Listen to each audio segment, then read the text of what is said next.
You showed me that Dennis Prager video. Which one was that? It was an argument about Israel where he was talking about why Israel deserves to exist and stuff. After being there, man, holy shit. I feel like people have no idea I didn't even know what the hell was going on until I went to Palestine and saw how crazy it was. But what man, is it like? Give me your thoughts and your so experience. Everyone mistakenly thinks that Hamas like controls Palestine. That's not true at all. There's three different areas that were drawn up with the original partition. It's the West Bank, which is totally under military rule by Israel, and then there's the Gaza Strip, which is like the open air prison, which they bomb the shit out of like every couple of years, and Hamas controls that area. And then there's Jerusalem, which is an international city center that both Arabs and Jews live in. But the West Bank has been occupied militarily since 1967, and it's complete martial law. There's checkpoints.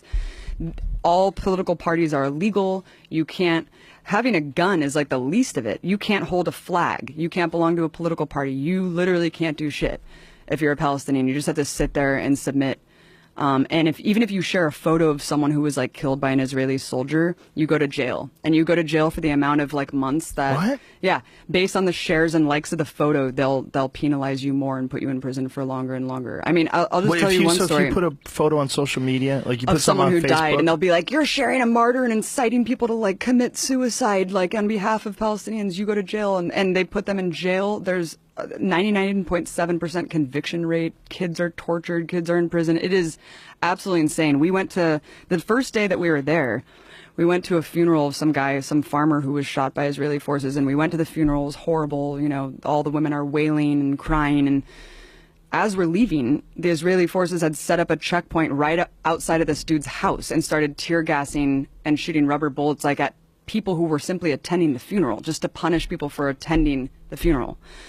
We went to another girl's house named Aya, who got shot in the vagina for peacefully protesting at some protest, and they shot 200 people that day. One guy next to her died. Another guy was paralyzed. They have a policy called shoot to cripple, where they shoot guys in the dicks. Yeah.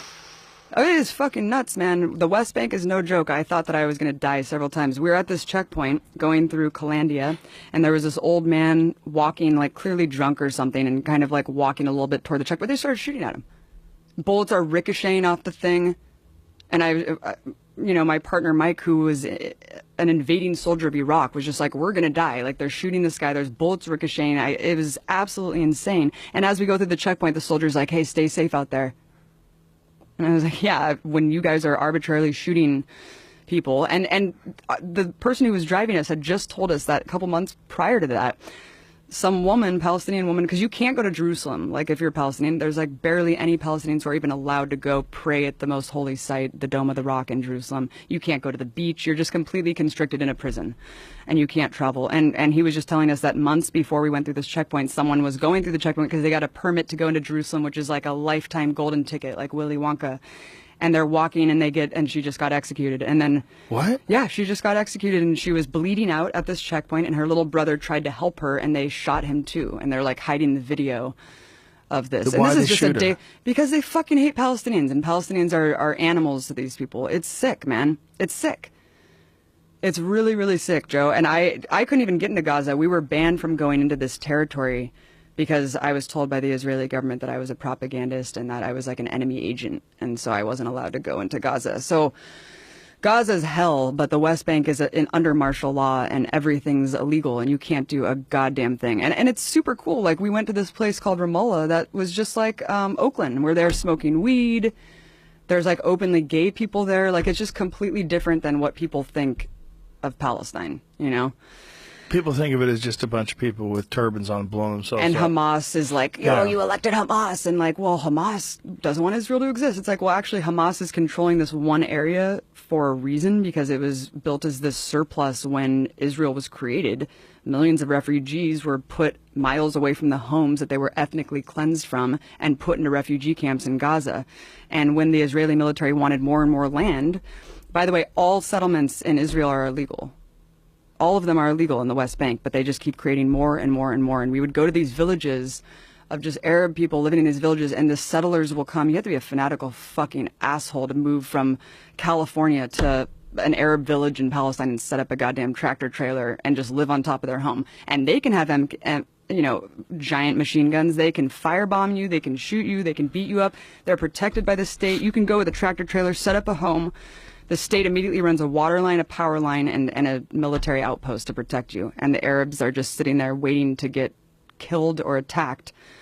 It's absolutely insane. And the way home demolitions work are insane too, because like they either deliver a piece of paper with a rock over it, and they're like, here, if you find it, good for you, and if you don't, then you're screwed. And that's if you're lucky. If you're not lucky, your home will be invaded by settlers, and you'll be forced out of your home. There's videos of this all over the internet of like groups of settlers going and literally taking over Arabs' homes, and then they just are forced out. It's crazy, man. It's completely way crazier than I ever could have imagined. How long were you over there for? A month. Whoa. Yeah. Yeah. And we were simply, and people want to quabble about like, oh, it's not apartheid. There are different fucking license plates for Arabs and Jews. Like, you cannot go to areas. Like, Israeli soldiers were arbitrarily set up checkpoints and just shut you out of your neighborhood and force you to walk 3 miles to your home. Like, they can do whatever they want because you are under martial law.